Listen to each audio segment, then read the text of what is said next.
Welcome back to another episode of FP&A Done Right. I'm Olivia, and joining me is my always competitive, spreadsheet-loving co-host, Ryan. Today, we're digging into rolling forecasts. If you just yawned, I promise. Stick with us. This is one of those shifts that actually makes finance more interesting. Absolutely, Olivia. You know, for years I was stuck with these annual budgets that felt like, well, using a paper map to drive across country. You start your trip, everything looks great on day 1, and then by day 3 you're lost in the woods because the roads have changed. Annual budgets fall apart just as fast. By Q2 you're already guessing, right? Honestly, yes. It's wild to me now. But earlier in my CFO days, we went into a product launch all jazzed up. And then a competitor blindsided us with a huge marketing campaign mid-year. Because we had this rigid, static budget, it took weeks to shuffle funds and get approval from layers of management. By the time we responded, the buzz and our momentum was gone. I can relate. Static budgets are slow, they're siloed, and they just can't keep up. And, they're based on assumptions you made months before the fiscal year even started. I mean, when was the last time the world waited for your business plan to play out exactly as predicted? Exactly. That's where rolling forecasts come in. Instead of locking your view for 12 months, you extend your horizon, maybe by 12, 18, even 24 months, and you update regularly. It's like every time you close 1 month or quarter, you add a new one at the end. So your view of the future keeps moving forward. It's always fresh, never static. And the best part is, you're pulling in real-time operational data, not just finance numbers sitting in some dusty back office. You combine that with scenario modeling, best case, worst case, base case, so you're ready to pivot. And honestly, once you see it in action, you wonder how you ever lived without it. Ryan, you remember how I always say, triple-check your numbers, just in case the universe decides math gets weird. With rolling forecasts, you're double and triple checking, but it's built into your process. The tool does the heavy lifting, so you're spending your time understanding the story behind the numbers, not just rekeying them. Speaking of tools, let's talk about the tech making rolling forecasts possible. Cloud-based platforms, like Workday Adaptive Planning, are game changers. Instead of emailing around monster spreadsheets, you've got everyone from finance to HR to sales plugging their numbers into one system, automated dashboards updating in real time.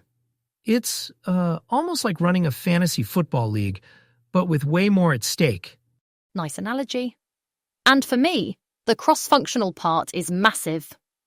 Instead of finance being walled off, you've got input from operations, sales, HR, everyone. At my old firm, once we switched to rolling forecasts and these self-serve dashboards, people actually wanted to join the budgeting calls. I know, shocker. But when you can see your influence on the numbers and adjust on the fly, it becomes a team sport, not a solo act. Totally. I'll never forget the first time I helped digitize forecasting at a Fortune 500. Before we had buy-in from sales and ops, it was like herding cats. Once they saw real-time data in the dashboards, variance analysis done in seconds, not days, they were all in. It broke down those old silos. But it did take top-down support to make it stick. Executives have to champion the shift, or people slip back to the comfort of spreadsheets. And the real-world benefits are huge. Listen to how an investment firm implemented rolling 8-quarter forecasts using Workday Adaptive Planning. Now their strategic decisions are based on accurate, fresh KPIs, and they chopped a week off their annual budgeting cycle. Or take an entertainment complex. Stuck in spreadsheet chaos before and after switching to Workday, they could finally gain insights into revenue, activity types, and actually trust their numbers. That's transformative. A telecom firm is a great example too. By automating rolling forecasts, they cut out the manual errors, handled multiple currencies and tax scenarios, and had more time to focus on what-if planning. Less fixing broken links, more thinking strategically. It's a win all around. And that shift, less time fixing, more time analyzing, that's what frees finance to really add value. When technology and people work together, rolling forecasts move from annoying task to game-winning strategy. Let's pull it all together. Rolling forecasts aren't just about better numbers. They actually move finance from being the scorekeeper to the business driver. There's research for this. Workday's CFO Indicator Report found that teams using rolling forecasts are 94% effective at business analysis versus just 50% for static models. That's nearly double the impact. Those numbers say it all. Rolling forecasts make your analysis not just more effective, but actually actionable. They give you superpowers. Robust cash flow forecasting, scenario modeling. You can run best, base, and worst cases and know what moves to make.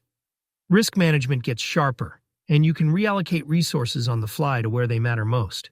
And it's not just theory. Real companies are seeing this play out.